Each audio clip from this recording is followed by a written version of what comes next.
Cricket ഇന്ത്യയിലെ ജനങ്ങൾക്ക് ഇന്ന് ഒരു വികാരമാണ്.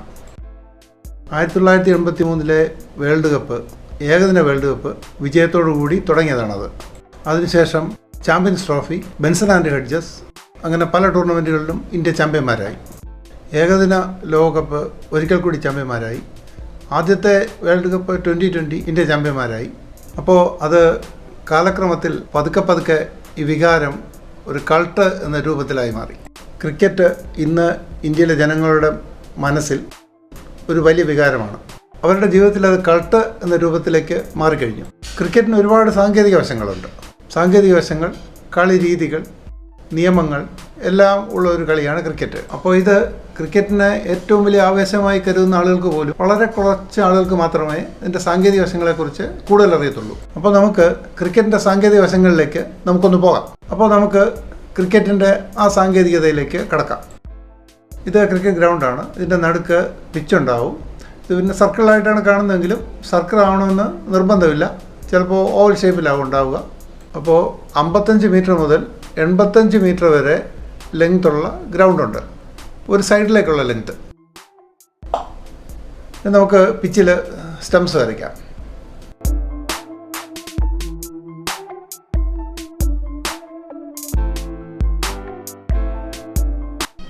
ഈ സ്റ്റംപ്സ് തമ്മിലുള്ള അകലം 22 യാർഡ്സ് ആണ്.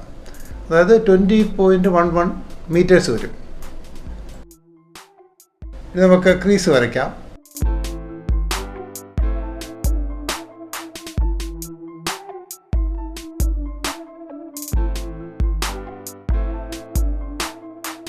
ഇത് ബാറ്റിംഗ് ക്രീസ്,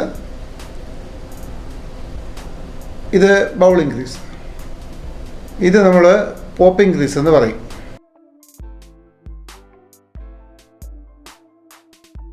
ഇതിൽ ക്രീസിൻ്റെ ലെങ്ത് എന്ന് പറയുന്നത് 1.22 മീറ്റേഴ്സാണ്. ഇവിടെ ബാറ്റ്സ്മാൻ നിൽക്കുന്ന സ്ഥലം, ഇവിടെ റണ്ണർ എന്നല്ല അതിന് പറയുന്നത്, നോൺ സ്ട്രൈക്കർ എന്നാണ് പറയുന്നത്. ഇവിടെ ബൗളർ,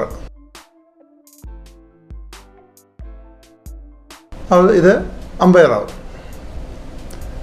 ഇവിടെ ലെഗ് അമ്പയർ. ഇനി നമുക്ക് ഫീൽഡിംഗ് പൊസിഷൻ്റെ കാര്യം, മറ്റുള്ള ഫീൽഡിംഗ് പൊസിഷൻ്റെ കാര്യങ്ങൾ നോക്കാം. ഇവിടെ വിക്കറ്റ് കീപ്പറുടെ പൊസിഷൻ എന്ന് പറയുന്നത് ഏകദേശം ഈ വിക്കറ്റുകൾ തമ്മിലുള്ള ലെങ്ത് ഏകദേശം അത്രയും വരും. പിന്നെ പഴയ കാലത്ത് വെസ്റ്റ് ഇൻഡീസിൻ്റെ ബൗളർമാരൊക്കെ ബൗൾ ചെയ്യുമ്പം വിക്കറ്റ് കീപ്പർ കുറച്ചുകൂടെ പുറകിലോട്ട് നിർത്തിയിട്ടുണ്ട്. മാർഷൽ ഒക്കെ ബൗൾ ചെയ്യുമ്പോൾ അങ്ങനെ നിർത്താറുണ്ടായിരുന്നു. ഇവിടെ സ്ലിപ്സ്, അത് ഏകദേശം ഒരു ആർക്ക് പോലെ വരും.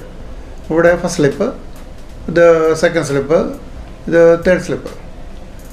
അതായത് ഇപ്പോൾ ബാറ്റ്സ്മാൻ്റെ ബാറ്റിൽ ഫാസ്റ്റ് ബോളർ എറിയുന്ന ബോൾ കൊണ്ട് കഴിയുമ്പോൾ ബോളിന് സ്പീഡ് കൂടും. അപ്പോൾ സ്ലിപ്പിൽ കൂടുതൽ നല്ല ഫീൽഡേഴ്സിനെ കൂടുതൽ നിർത്താറുള്ളത്. സാധാരണഗതിയിൽ 3 സ്ലിപ്സാണ് നിർത്താറുള്ളത്. പക്ഷേ ഫാസ്റ്റ് ബോളർ കൂടുതൽ സ്പീഡിൽ എറിയുന്ന ആളാണെങ്കിൽ, അല്ലെങ്കിൽ നല്ല ലെങ്തിൽ വരുന്ന ബോൾ, അത് അങ്ങനെയൊക്കെ വരുന്ന സമയത്ത് 4ാമത് സ്ലിപ്പിനെയും കൂടെ നിർത്താറുണ്ട്. അടുത്ത പൊസിഷൻ ഗളി. അത് ഏകദേശം ഇവിടെ 60 ഡിഗ്രി ആംഗിളിൽ വരും. ഈ ഗളി എന്ന് പറയുന്നത് ഏറ്റവും വേഗതയിൽ ഷോട്ട് വരുന്ന സ്ഥലമാണ്. തെണ്ടുൽക്കറും ഗവാസ്കറും ഒക്കെ ഗളിയിൽ കൂടി ഷോട്ട് കളിക്കാൻ അതിവിദഗ്ധരായിരുന്നു. ഗളിയുടെ തൊട്ടടുത്തുള്ള പൊസിഷൻ പോയിൻ്റ്. അത് നമ്മൾ ഇങ്ങനെ നോക്കിയാൽ ഒരു 90 ഡിഗ്രി വരും. മൊത്തത്തിൽ നോക്കിയാൽ അത് 180 ഡിഗ്രിയിൽ വരും പോയിൻ്റ്. അടുത്ത പൊസിഷൻ എന്ന് പറയുന്നത് കവേഴ്സാണ്.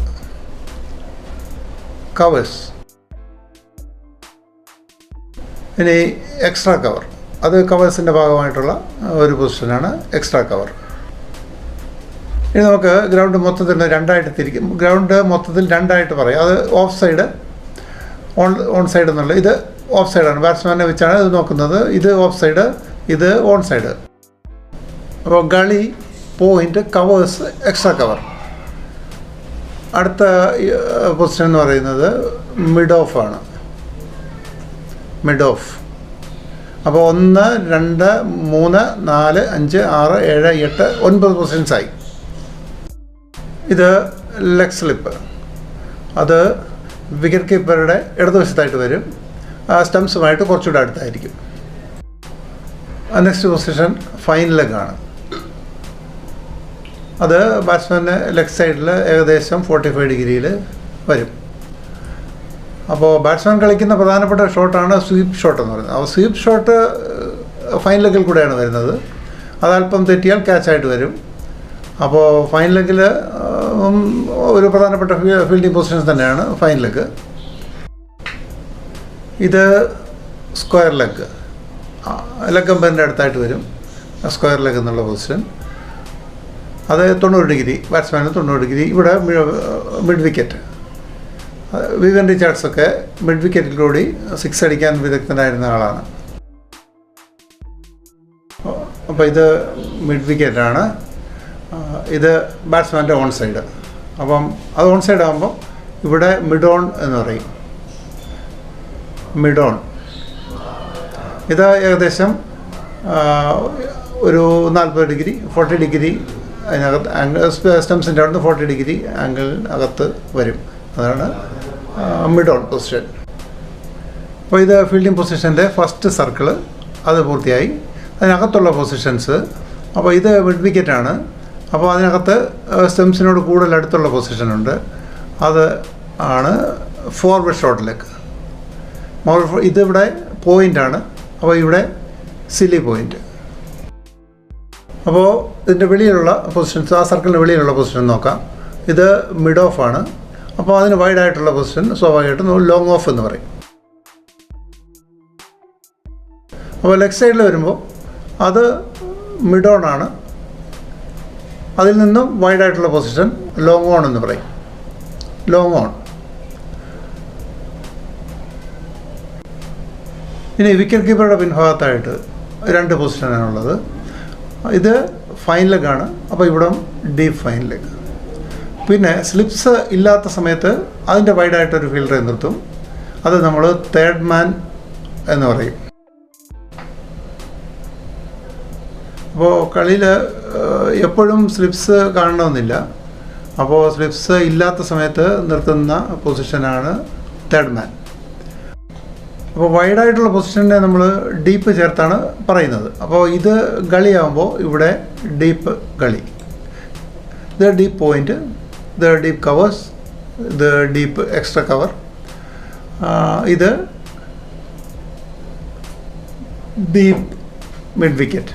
ഇത് ഡീപ്പ് മിഡ് ഓൺ എന്ന് പറയും. ഇപ്പോൾ ബൗളർ ഈ ഭാഗത്തുനിന്ന് ബൗൾ ചെയ്യുന്നതിന് നമ്മൾ ഓവർ ദ വിക്കറ്റ് എന്ന് പറയുന്നു. അപ്പുറത്തുനിന്ന് ബൗൾ ചെയ്യുന്നതിന് എറൗണ്ട് ദ വിക്കറ്റ് എന്ന് പറയും. ആ റൈറ്റ് ഹാൻഡ് ബാറ്റ്സ്മാൻ്റെ സ്റ്റാൻഡിങ് പൊസിഷൻ വെച്ചാണ് നമ്മൾ ഇത് പറയുന്നത്. അപ്പോൾ ഇതൊക്കെയാണ് ഒരു ക്രിക്കറ്റ് ഗ്രൗണ്ടിലെ ഫീൽഡിംഗ് പൊസിഷൻസ്. ക്രിക്കറ്റിൻ്റെ മറ്റൊരു വിശേഷവുമായി അടുത്ത എപ്പിസോഡിൽ നമുക്ക് വീണ്ടും കാണാം. എല്ലാവരും സബ്സ്ക്രൈബ് ചെയ്യണം, ഷെയർ ചെയ്യണം, ലൈക്ക് ചെയ്യണം. അപ്പം മറക്കണ്ട, നമ്മുടെ ചാനലിൻ്റെ പേര് ടേസ്റ്റ് ഇന്ത്യ മലയാളി.